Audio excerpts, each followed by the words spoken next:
Hi, everybody. This is Gertrude Bache again here in Wellington, New Zealand. As you know, I am bringing you this year stories from women from all over the world. Stories of inspiration, of challenges, of successes, of failures, to keep us all motivated and inspired. And I have my first Canadian guest coming all the way from Canada is Jennifer Pownall. I hope I'm saying your name right, Jennifer. Welcome. Thank you so much, Gertrude. It's a pleasure to be here. Pownall, you are correct. Awesome. So tell everybody your full name, where you're based, how old you are, and share your story today on the Her Story podcast. Okay, so my name is Jennifer Pownall, and I am based out of Port Coquitlam in British Columbia, Canada, which is the West Coast. And I am almost 42. I will be in about a week and a half. And my story is essentially one of infertility. My husband and I tried for a family for about 6 years. And it started when back in 2010, right at the end of the year, we decided to start for a family. And we were very lucky. We got pregnant right away in January. So that was 8 years ago now. Right. And I know it's crazy how time flies. And so we were very excited and we told everyone right away. And then we actually found out that the pregnancy was an ectopic pregnancy, which means that the baby had implanted inside of my tube. And so we had to go to the hospital, and I was told I needed surgery, that the baby would not survive one way or the other, and that if I didn't have the surgery, I wouldn't either. And so we had the surgery and we lost that baby. Oh. And it was devastating. We were beside ourselves.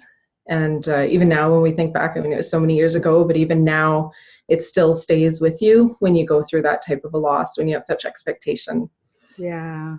But we kept going.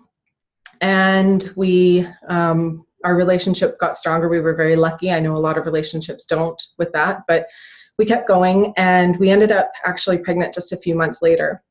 And again, very excited. There was a little bit of anxiety mixed in with that, but we were excited. And it actually turned out that it was another ectopic pregnancy. Oh, gosh. Yeah, so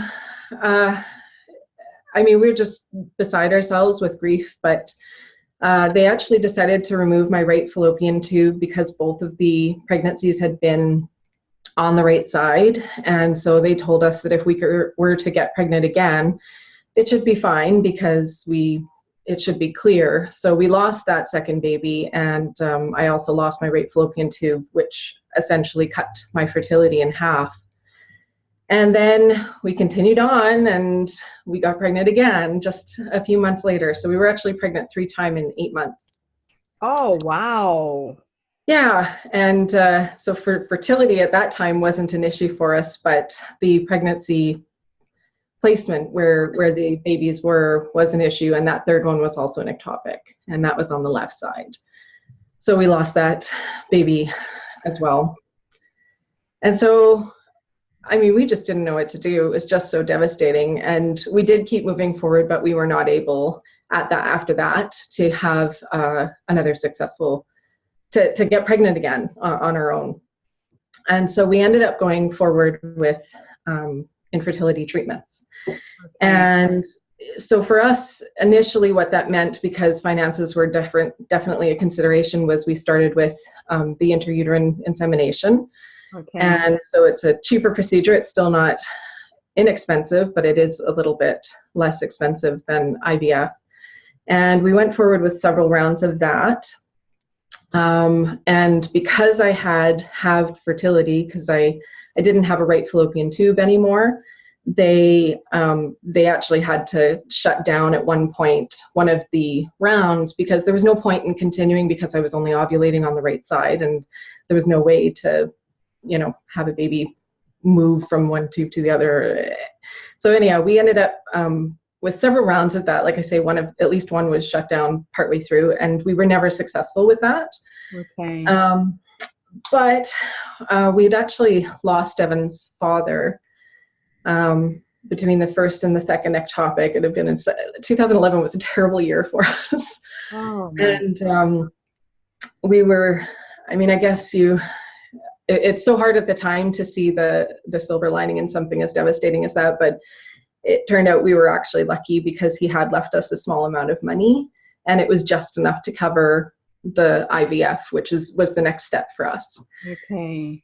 And so we went forward with in vitro fertilization, and we went through one round. And during that round, it was, it was just so emotional and so trying with all the hormones that you get pumped through with and everything like that. And of course, all of the emotions of everything we had already been through.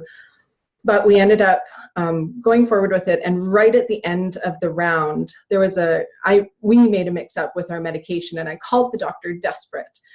And I said, oh my gosh, we've made this mistake. And he was wonderful on the phone, just such an amazing man on the phone, and did a really good job of trying to calm me down. But I was just frantic because we didn't have any more money to do this. And I said, please, I don't know what to do. Just send me a prescription. This medication was mixed up. And he said, no, you don't have to worry about it. You're coming in. You'll be able to, we're going to be harvesting the eggs shortly. You're not going to ovulate. The medication that had been mixed up that was missed was to keep me from ovulating. And so he finally calmed me down by saying, it'll be fine if there's a big mix up, then we'll pay for the next round on us. Oh, wow. It's these silly little things that you think don't necessarily mean anything that are just meant to calm you down, but sometimes they mean the world.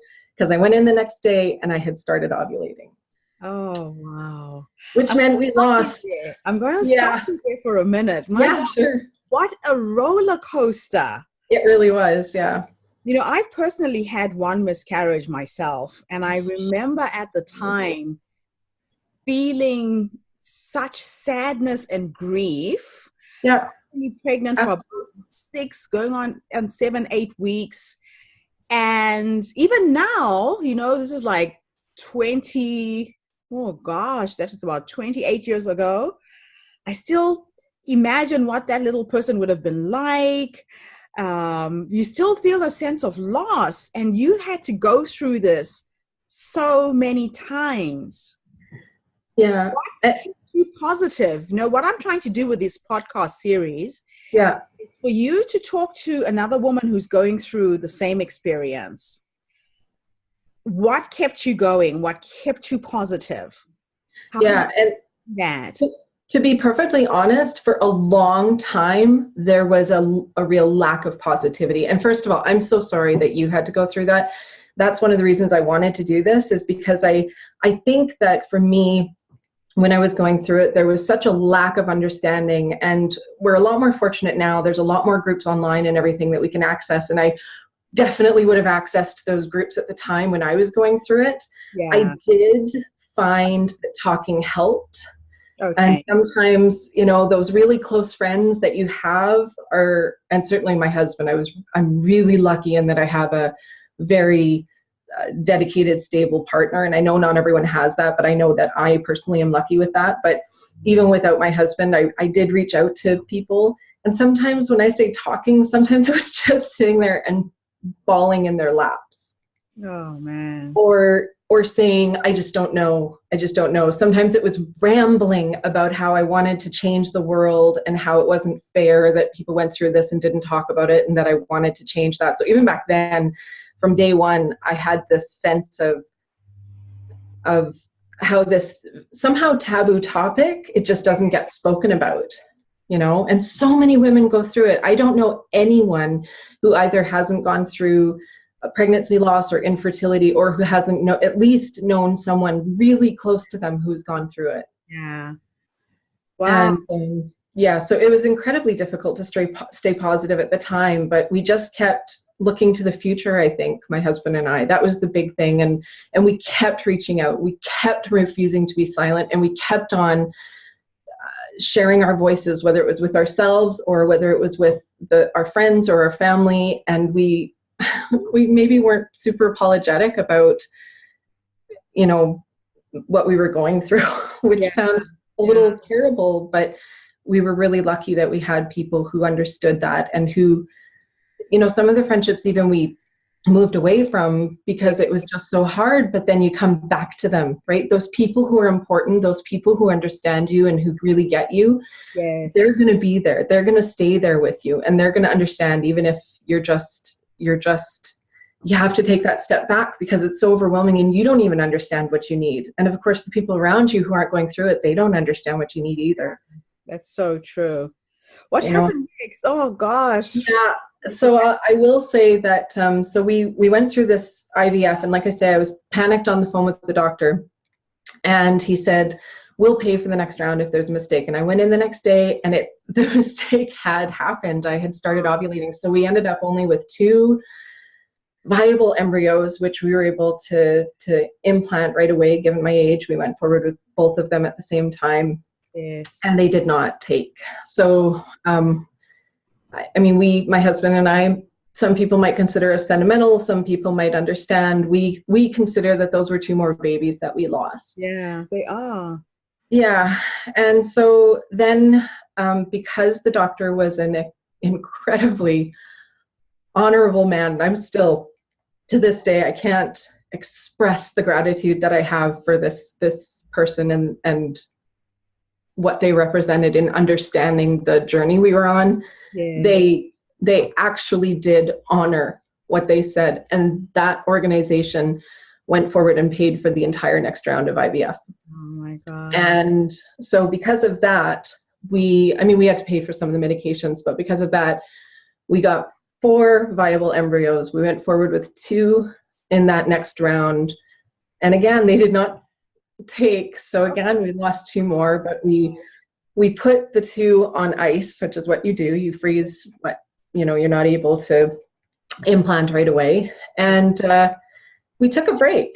I mean, we had taken a couple of breaks throughout, but we really took a break because we knew that those last 2 embryos, those last 2 babies that were being frozen, was our last tie to a biological opportunity for children. And we wanted to discuss whether biological children was our only option. Yeah. So we did. We actually took a year off, maybe a little more than a year, and we started having some really in-depth conversations with family and friends, and even people who we only knew a little bit who had gone through adopting children. And we wanted to figure out if that was right for us, and we weren't sure. We didn't. Me in particular, my husband, I think, was always a little bit more on board. He was always a little more ahead than I was, but I really struggled because I wasn't sure. You just have all these questions. Maybe it's a woman thing, I don't know, we overanalyze, but you just have all these questions about whether you'll love them as much and whether you'll, you know, always wonder what would have been without. And I'm so grateful because I was having this conversation with my mom, and I said, you know, if finances weren't an issue, if everything wasn't an issue, you know, we would have already adopted. And I just said it offhanded once. And it was like a brick slammed into my head. And I kind of realized, oh my gosh, that is so true. We would have already adopted if all of these other little things weren't an issue. So why are these little things an issue, right? Yeah. And so with that, my husband and I started having more and more conversations as I started realizing that I was being completely ridiculous. Of course, I'm going to love an adopted child as much as I would love a biological child. Of course, there is not going to be any consideration of maybe this, maybe that with, you know, biological versus adopt. I just thought at a certain point, you just realize how ridiculous you're being, I think. You know what I mean? But I'm glad I went through all of those thought processes and that we had so many conversations. And again, you're asking about how you get through it, and that's how you get through it. You communicate with the people who are important in your life, and you share the things that you're working through, right? And that was something big that we were working through. So anyhow, we made the decision to adopt. And because in Canada, you're supposed to sort of be done with fertility treatments before you move forward with adoption, we did. We went forward with the last 2 embryos that we had on ice because, you know, we were committed to going forward with adoption, but needed to make sure that that was a closed door, I suppose. Right. One of the embryos we lost because it did not survive the thaw process, and the other one is upstairs in his bedroom sleeping. Oh my gosh.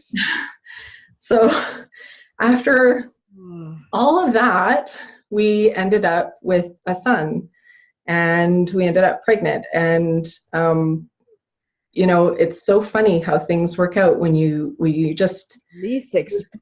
Yeah, that's it. I think that was a real life lesson for me. I think that's something that I've needed to learn is to just let go of the expectations. Right? Sorry? How old were you? How old when you had the baby? So I was 39 when I had my son. Okay. So he's less than 3. He's actually less than 2.5 now. He's 29 months tomorrow, actually. And so we had him, and I like I say, we've been trying for 6 years. So there's a big difference between starting when you're 32, 33, and then I was 39 when I actually gave birth to my son.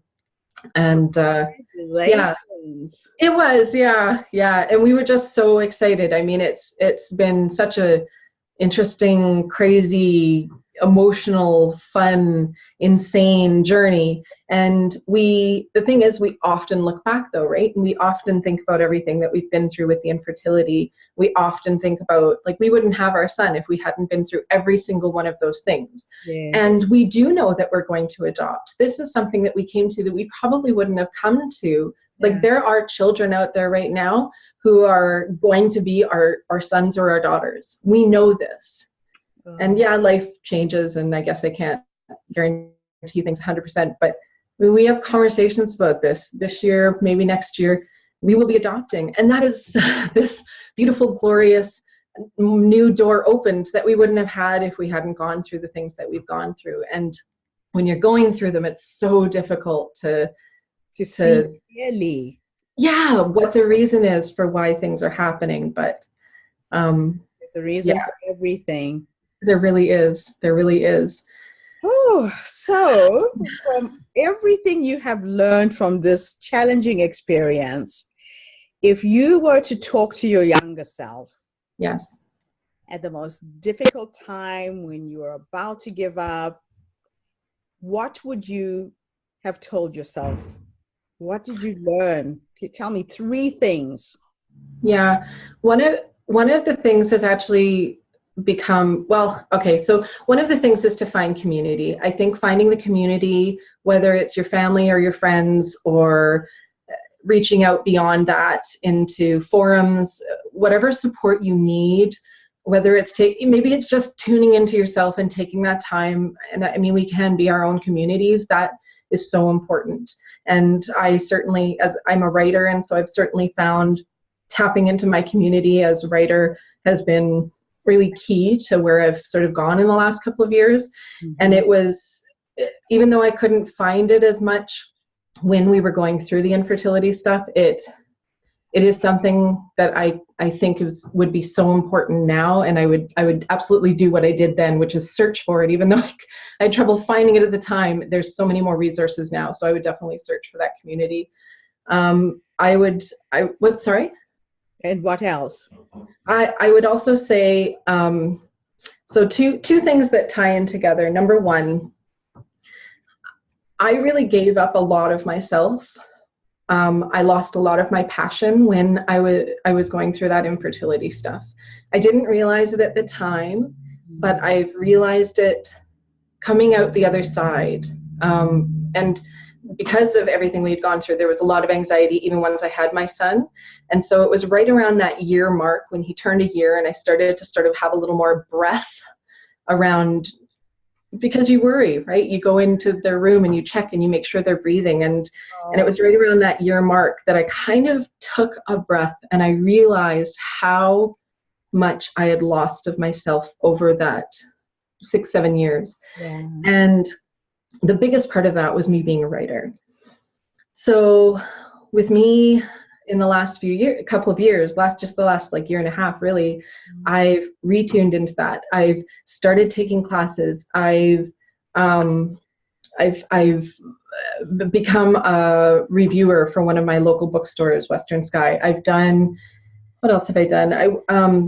Joanne Fedler Media. Joanne Fedler is this amazing author out of Australia, and I'm actually the blog content manager and editor for her now. Wow. And so there's all these little things. And in 2 days, I start an artist residency as a literary artist for the Lee Square Community Arts Village. And none of these things would have happened if I hadn't come back to myself. Yes. But I just lost so much of myself when I was going through everything, because you can become so focused, right? So I guess a big piece of advice that I would give is to, be forgiving of yourself if you do start to lose those threads of yourself, but try to hold on to the core of who you are. Because it took a lot of work for me to refine that passion, and for me to refine that person that I am at my core. And it's great now, I'm doing really well, but boy, there was a long dry period of uncreativity. There wasn't a lot happening for me. And I think if I had held on to that so much on having the baby, yes, fell away. Exactly. I think I was so focused that I just forgot to take care of who I was at my core. Yeah. Right. So I would say that. And then the third thing I would say is that now that I am a mom, again, right around that year mark when my son turned a year, I started to realize that if I didn't start making those choices to reach for my dreams and do all those great things I just mentioned, because I'm so excited about where I'm going with my writing. If I didn't show him how to be respectful of yourself and be respectful of your dreams, even though I'm a mom and I need to take care of him, but I'm still chasing what's important to me. Yes. I think that's probably the best thing I can teach him, because there's such a lack of self-care sometimes in our society. We're so pulled in so many different directions, and there's expectations to help people, and there's expectations to do things, and there's expectations to thrive and work, and there's expectations to just so many expectations on us. And I think that showing him firsthand that I have chosen that one of my priorities is myself and my passions, I think that is an excellent lesson for my son. Oh, wow. Wow. Okay, so let's just talk a little bit before we go about, I'm from Africa, and motherhood for most women is everything. Yeah. I know in most of our communities, women who haven't been able to have children, they are almost like second grade citizens. Yeah. Being able to give birth to another human being is such a big thing. What is it like in your community? Did you feel that sense of your self-worth attached to being a mother as being that important? I just would love to explore that, because I talk to a lot of women who are infertile and can't have kids. Yeah. What was it like for you? I think for me, I think a lot of the pressure I put on myself, because I was very wrapped up in the idea of being a mom. It was something that I had more or less always wanted. Yes. And especially because of the timing of losing my husband's father, right as we were trying to start our family, I think that really needled into my brain as far as, wanting to continue the family tree or whatever, right? So, and, I had conversations with my husband, these terrible conversations where I would say to him, I don't blame you. If you want to leave me, it's fine. Just go ahead. I get it. You need to procreate. Go, because I was blaming myself. And he was such a rock, and I was so lucky. And he just never even remotely entertained that idea. But these are the types of guilt. These are the types of pressures that we put on ourselves, right? And so I think that, I put a lot on myself, but as far as society and everything goes and Canadian culture goes, the one thing that I've started to tune into a little bit more is just the different, that there is still, I guess, prejudice insofar as familial expectations, right? So some of my friends don't want kids, and I think that's fine. There's no problem with that. And it's your choice. Right, exactly. And I don't understand why there's this pressure. There's so many different opportunities out there. There's travel, and there's investing in home, and there's investing in self. And I don't know. I mean, I wanted to be a mom, but that's not what defines you, right? And I do also, yeah. And I also think that because I know that there's a lot of sort of stuff going on with gender roles and changing gender roles in the world, especially in Canada. I know that there's a lot of that going on, and it's not something that I know a lot about, but it does make me aware that these are going to be issues, the infertility stuff, the things with the IVF and everything like that, surrogacy. These are issues that are going to become much more hot topics than they are right now. They have to be, right? Because the traditional method of childbearing and becoming pregnant is not something that's going to stay traditional. There's going to be a lot more science behind it. That is so true. Wow. Oh, Jennifer. I just think it's a topic worth talking about. Thank you so much for coming online and sharing with us today. Your topic is so pivotal to most women. I'm really hoping that there's somebody out there, and I have a few friends that I've been telling about you. Oh, thanks. Who are going through, thinking about having babies later in life, and just the importance of knowing. I think you got to a point where you let go as well and opened yourself up to the possibility of adoption. And maybe it was in the relaxing and the letting go that your little son came through. Who knows? But people get so worked up and anxious. Yeah. They then lose touch of what's really important. There's thousands of kids out there who need moms, and they don't have to be biological. Yeah, that's absolutely true. And there's so many ways to be a family, right? I mean, how have we not learned that yet? It was something I needed to process and go through, and I'm so grateful that I had the opportunity and the space to be able to do that. But the journey was certainly a challenging one, and that's what I'm writing my memoir about. Sound of it. Yeah. So what's the title of your book, and where can people get it? Well, I haven't written it yet. Well, I am in the process of writing it. As I said, I'm doing a residency with the city of Port Coquitlam. And so they are very generously giving me the space to be able to do public programs to talk about that work. I'm going to be doing a legacy project on it. The working title, I'm pretty sure it'll be the title, is Rebirth. So RE:birth. Because it'll play into obviously the infertility stuff that we went through, but also it'll discuss my journey as a writer as well. And so that is what I'll be working on for the majority of my residency, and then I'll be doing some public programs as well. And so hopefully, fingers crossed, it'll be available at some point in the near future. Oh, wow. Thank you so much for coming online and inspiring us today. I'm so glad we got to do the interview. I know we had a few technical hiccups before Christmas, but we finally did it. I'm so grateful to you, Gertrude. This is such a wonderful and inspirational series, and I thank you so much for putting it together and for letting me be a part of it. Thank you very much. It's an absolute pleasure. You take care, and let's keep in touch. I'd love to know when that book comes out, and maybe I could do a book review as well for you. I have another podcast called Author Spotlight. So please, let's keep in touch. Thank you so much, Gertrude. It's been such a pleasure. Take care. Bye. Bye.